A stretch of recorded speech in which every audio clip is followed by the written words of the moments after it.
మహిళల రక్షణ అభ్యున్నతి కోసం కేవలం చట్టాలు చేస్తే సరిపోదని వాటిని క్షేత్రస్థాయిలో సమర్థవంతంగా అమలు చేసినప్పుడే ప్రభుత్వాలు బాధ్యత నెరవేరుతుందని తెలంగాణ ముఖ్యమంత్రి రేవంత్ రెడ్డి స్పష్టం చేశారు.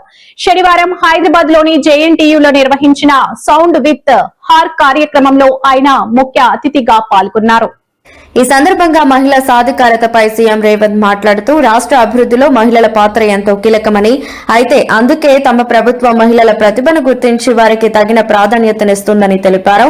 కాంగ్రెస్ ప్రభుత్వం అధికారంలోకి వచ్చాక మహిళలకు శక్తి మేర పదవులను కట్టబెట్టడమే కాకుండా ప్రతి సంక్షేమ పథకాన్ని మహిళల పేరు మీద అందిస్తున్నామని గుర్తు చేశారు. తెలంగాణను దేశంలోని అగ్రస్థానంలో నిలపడంలో మహిళల కృషి ఎంతో ఉందని సీఎం కొనియాడారు. మహిళల భద్రతకు తమ ప్రభుత్వం అత్యంత ప్రాధాన్యత ఇస్తుందని, వారికి అన్ని వేళలా అండగా ఉంటామని సందర్భంగా స్పష్టం చేశారు. ఆర్థిక సమస్యలు ఉన్నాయి. రిటైర్మెంట్ ఉద్యోగస్తుల బెనిఫిట్స్ ఇవ్వడానికి కూడా ఖజానా ఖాళీగా ఉంది. ప్రతి నెల 1000 మంది ఉద్యోగులు ఈరోజు యావరేజ్ గా రిటైర్ అవుతున్నారు. ఒక ప్రభుత్వ ఉద్యోగి రిటైర్ అవుతున్నాడంటే రిటైర్మెంట్ బెనిఫిట్స్ 1 కోటి రూపాయలు దాదాపుగా చెల్లించాల్సిన పరిస్థితి. ఒక నెలలో 1000 మంది రిటైర్ అవుతే నెలకు 1000 కోట్లు రిటైర్డ్ ఉద్యోగస్తులకు రిటైర్మెంట్ బెనిఫిట్స్ ఇవ్వాల్సిన ఆర్థిక భారము ఉన్నా ఏదో ఒక రకంగా సమన్వయం చేసుకొని ఈ ప్రభుత్వాన్ని ముందుకు నడిపిస్తున్నాం. 4 సార్లు ప్రకాశన్న గెలిచిండు అని అంటే మీ బస్తీలలో మీతో ఉన్నాడు, మీ ఓడు కాబట్టే గెలిచారు. మీరు ఓట్లు వేస్తే గెలిచారు. పెద్ద పెద్ద అపార్ట్మెంట్లు ఉన్న వాళ్ళు ఓటేస్తే కాదు. ఈ పేదోళ్ళు వేస్తే 4 సార్లు ఎమ్మెల్యే అయ్యండి. ఒక వ్యక్తి 4 సార్లు ఓడిపోకుండా గెలవాలంటే సామాన్యమైన విషయం కాదు. హైదరాబాద్ నగరంలో కూడా మూడు వైపులా రాత్రి మొత్తం వ్యాపారాలు జరిగేటట్టు హోటళ్ళు, వ్యాపారాలు, కూరగాయలు, పంటలు, ట్యాక్సీ అన్ని చేసి మొత్తం లైట్లు పెట్టి బ్రహ్మాండంగా పెట్టి నిరుద్యోగ యువకులకు ఉద్యోగ ఉపాధి అవకాశాలు కల్పించి శాంతి భద్రతలను పటిష్టంగా అమలు చేసి పొద్దుపూట కష్టం చేసుకున్న వాళ్ళు సాయంత్రం పోతే కూరగాయలు కొనుక్కోవాలనుకున్నా, బట్టలు కొనుక్కోవాలనుకున్నా, పిల్లల్ని తీసుకెళ్లి ఇంత హోటల్లో మనం ఇంత మంచి భోజనం పెట్టించి మొత్తం అట్లా నగరాన్ని చూపించి రావాలనుకున్నా ఈరోజు మొత్తం ఇదంతా అభివృద్ధి చేయాలనుకుంటున్నాం. దీన్ని నైట్ ఎకానమీ అంటారు. పొద్దుపూటనే కాదు రాత్రిపూట పరిశ్రమలు ఎట్లయితే జరుగుతున్నాయో నైట్ టూరిజంని కూడా మనము, లేక్ టూరిజంని కూడా మనం ఇవాళ డెవలప్ చేయాలనుకుంటున్నాం. తెలంగాణ రాష్ట్ర ప్రజలకు బిగ్ అలర్ట్. నేటి నుంచి 3 రోజుల పాటు తెలంగాణ రాష్ట్రంలో విపరీతమైన ఎండలు ఉంటాయని హైదరాబాద్ వాతావరణ శాఖ హెచ్చరికలు జారీ చేసింది. ఈ నేపథ్యంలో తెలంగాణ ప్రజలు చాలా అప్రమత్తంగా ఉండాలని వైద్య ఆరోగ్య శాఖ కీలక సూచనలు కూడా చేసింది. ఈ 3 రోజుల పాటు బయటకు రాకూడదని పేర్కొంది. మధ్యాహ్నం 12 గంటల నుంచి 3 గంటల తర్వాత వరకు అత్యవసరమైతే తప్ప బయటకు రావద్దని public health director doctor Ravindra Nayak సూచనలు చేశారు. దాహం వేయకపోయినా కూడా తరచూ నీళ్లు తాగాలని స్పష్టం చేశారు. మజ్జిగ, నిమ్మరసం తీసుకుంటూ డిహైడ్రేట్ బారిన పడకుండా జాగ్రత్తలు పడాలని వెల్లడించారు. ఈ 3 రోజుల పాటు ప్రజలు అలర్ట్ గా ఉండి ఆరోగ్యాన్ని కాపాడుకోవాలని తెలిపారు. ఇదిలా ఉండగా తెలంగాణ రాష్ట్రంలో మధ్యాహ్న సమయం రాగానే ఎండలు దంచి కొడుతున్నాయి. ఈ ఏడాది తొలిసారిగా ములుగు జిల్లా మంగపేటలో అత్యధికంగా 39 డిగ్రీల సెల్సియస్ ఉష్ణోగ్రతలు నమోదయ్యాయి. అటు ఆదిలాబాద్, అర్బన్, ధర్మపురి, ఖమ్మం లాంటి ప్రాంతాలలో 38.9 డిగ్రీలు నమోదు కావడం గమనార్హం. అదే సమయంలో తెలంగాణ రాష్ట్రంలోని మరో 15 జిల్లాల్లో 38 డిగ్రీలకు పైగా ఉష్ణోగ్రతలు నమోదయ్యాయి. వచ్చే 3 రోజుల్లో ఈ ఉష్ణోగ్రతలు 40 డిగ్రీలు క్రాస్ అయ్యే ప్రమాదం ఉన్నట్లు చెబుతున్నారు.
హైదరాబాద్ లో ఓ వింత ఘటన చోటు చేసుకుంది. ఓ వ్యక్తి కొనుగోలు చేసిన బీర్ బాటిల్లో ఏకంగా ఓ చేప పిల్ల సజీవంగా ఈదుతూ కనిపించడం కలకలం రేపింది.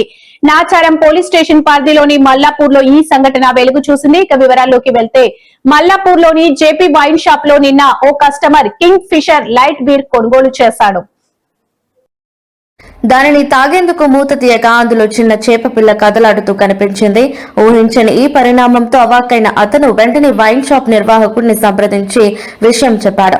అయితే షాప్ సిబ్బంది బాధ్యతాయుతంగా స్పందించకపోగా కస్టమర్ తో దురుసుగా ప్రవర్తించారు. బీర్లను తాము తయారు చేయమని, ఏమైనా ఉంటే నేరుగా కంపెనీని అడగాలంటూ నిర్లక్ష్యంగా సమాధానమిచ్చారు.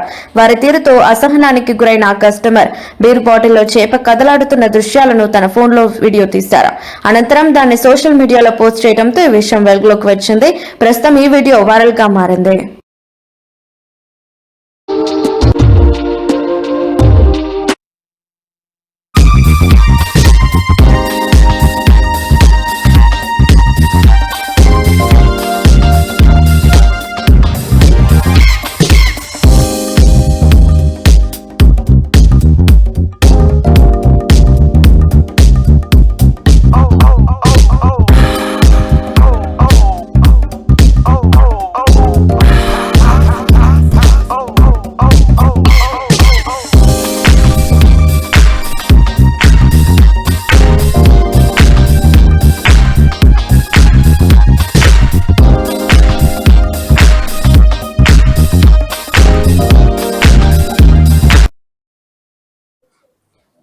B4 టీవీ న్యూస్ ఛానల్ మధ్య నడుస్తున్న టెలివిజన్ రేటింగ్ పాయింట్స్ టీఆర్పీ పోటీకి కేంద్ర ప్రభుత్వం తాత్కాలికంగా బ్రేక్ వేసింది.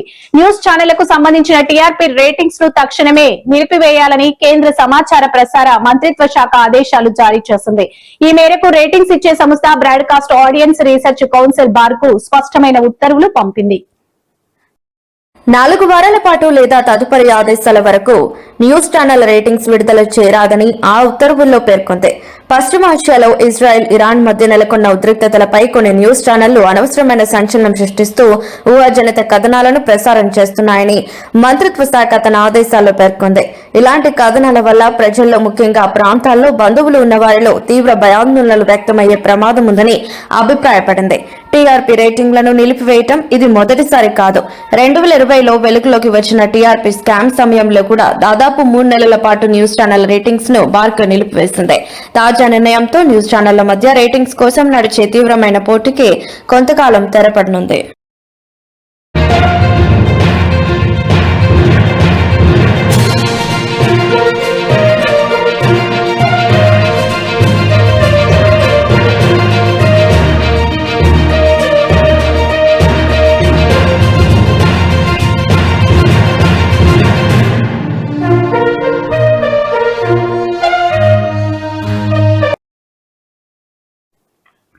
ఆంధ్రప్రదేశ్ అసెంబ్లీలో ప్రభుత్వం ప్రవేశపెట్టిన గణాంకాలు, బడ్జెట్ వివరాలపై మాజీ మంత్రి పేర్ని నాని తీవ్ర స్థాయిలో ధ్వజమెత్తారు. ముఖ్యమంత్రి చంద్రబాబు సభ సాక్షిగా అప్పుల విషయంలో తప్పుడు లెక్కలు చెప్పారని ఆయన ఆరోపించారు. గతేడాది సుమారు 1.3 లక్షల కోట్ల అప్పు చేసిన ప్రభుత్వం ఈ ఏడాది 97,000 కోట్లు తీసుకుంటామని బడ్జెట్ లో పేర్కొన్నప్పటికీ కార్పొరేషన్ల ద్వారా పొందుతున్న రుణాలను మాత్రం దాచిపెడుతుందని విమర్శించారు. కేవలం 2 నెలల్లోనే 57,000 కోట్ల ఆదాయం వస్తుందని ప్రభుత్వం చెప్పడం వాస్తవానికి విరుద్ధమని, రాష్ట్ర ఆర్థిక పరిస్థితులపై ప్రజలను తప్పుదోవ పట్టిస్తున్నారని మండిపడ్డారు. ముఖ్యమంత్రి నివసిస్తున్న కరకట్ట నివాసం యాజమాన్యంపై ప్రభుత్వం స్పష్టతనివ్వాలని నాని డిమాండ్ చేశారు. అది లింగమనేని రమేష్ దా, సిఆర్డీఏ దానా లేక చంద్రబాబు దా అన్నది వెల్లడించాలని ప్రశ్నించారు.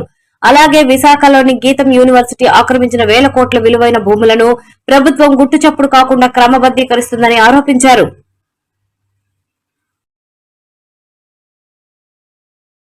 గీతం యూనివర్సిటీకి భూమిని క్రమబద్ధీకరిస్తే ఈ వైసీపీ వాళ్ళు రాద్ధాంతం చేస్తున్నారని చెప్పి మాట్లాడారు. రాజకీయ రాద్ధాంతం చేస్తారని చెప్పి మాట్లాడారు. చట్టసభలో మాట్లాడారు. మీరు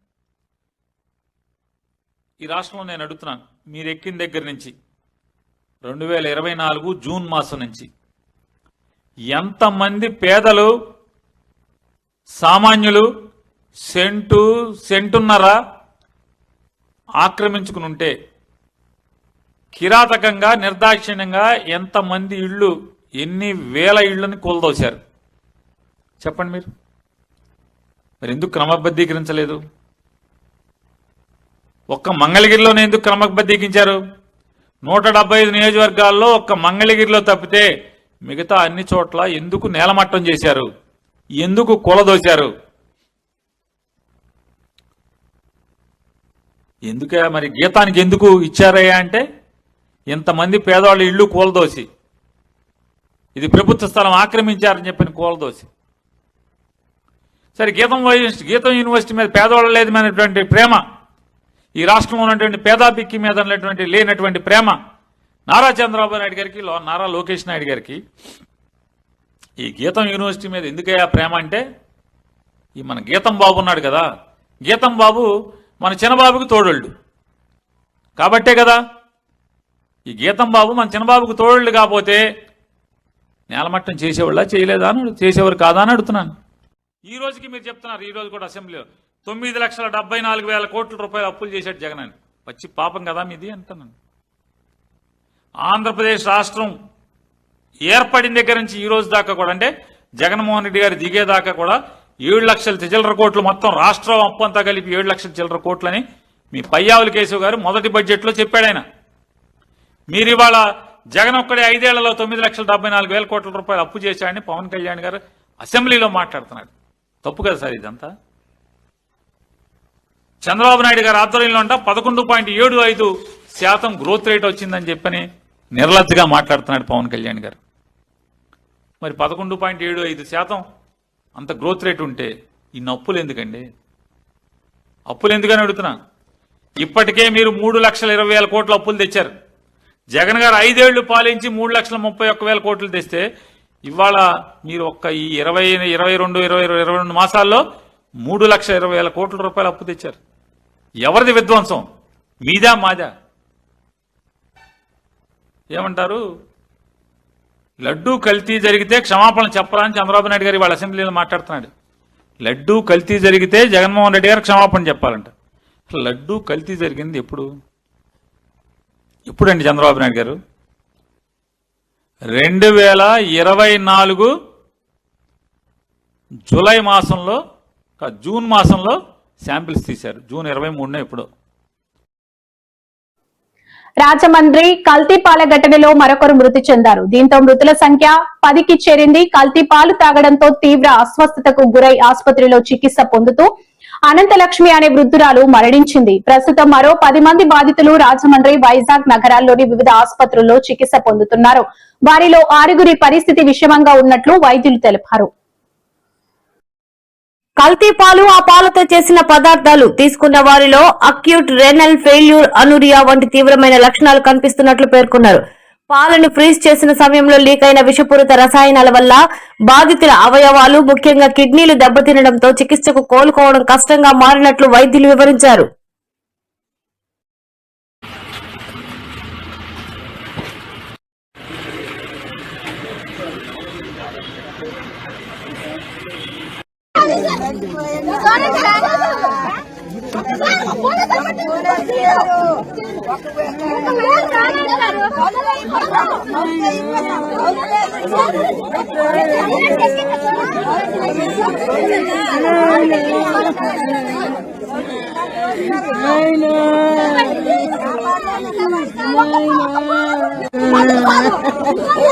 ఒక్క పోలీసులు కట్టలేదు.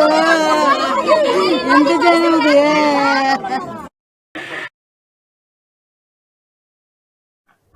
Big boss Telugu season 9 runner up గా నిలిచిన తనుజ పుట్టస్వామి ఇటీవల తిరుమలలో బర్త్డే సెలబ్రేషన్స్ చేసుకోవడం వివాదానికి దారితీసింది.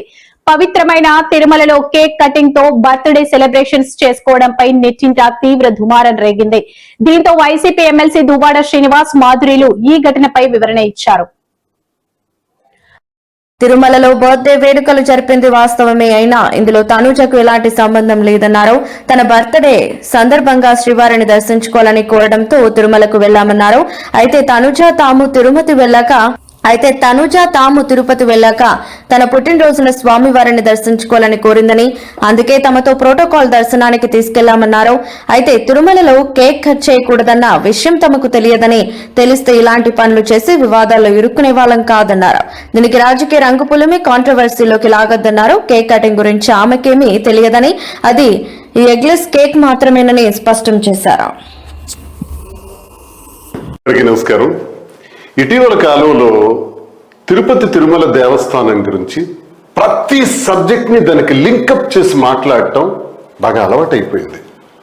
ప్రత్యేకంగా కొన్ని మీడియా ఛానల్స్ చాలా దుర్మార్గంగా ఒక పరమ పవిత్రమైనటువంటి దేవస్థానం గురించి ఇలా చర్చించడం కూడా ప్రజలకు నచ్చట్లా. ఈ విషయం చాలా మంది బాధపడుతున్నారు. ఇటీవల కాలంలో నేను మొన్నను 3వ తారీఖు తిరుపతి వెళ్ళాను. 3వ తారీఖు సాయంత్రం దిగువ తిరుపతిలోనే మరాసా ఇంటర్నేషనల్ హోటల్ మరాసా సరోవర్లో ఓ రాత్రి ఉండి 2వ రోజు సాయంత్రం 4వ తారీఖు సాయంత్రం తిరుమల వెళ్ళాను. వెళ్ళేటప్పుడు మరి బిగ్ బాస్ ఫేమ్ తనుజ పాప నా పుట్టినరోజు ఉంది, పుట్టినరోజు సందర్భంగా వెంకటేశ్వర స్వామిని దర్శించుకోవాలని ఉంది సార్ అంటే, తప్పకుండా రామ్మ, నాతో పాటు ప్రోటోకాల్ దర్శనంలో నీకు తీసుకెళ్తానని చెప్పాం. తీసుకెళ్ళాం. మరి ప్రోటోకాల్ దర్శనానికి ముందు ఆ పాప పుట్టినరోజు కాబట్టి సాధారణంగా ఏ భక్తుడైనా ఈ జీవితం ఇచ్చింది ఎవరు? ఎగ్లెస్ కేక్ వాడలేదని ఎగ్గున్న కేకే వాడామని ఒక తప్పుడు కేసు పెట్టాలని మీరు చూస్తున్నారు. ఏదో ఒక ఇరికించి ఇప్పుడు సబ్జెక్ట్ అంతా రాష్ట్రం అంతా ఇది డైవర్ట్ చేయాలి. మీ రహస్యాలు, మీ రాసక్రీడలన్నీ కూడా ఆపాలి.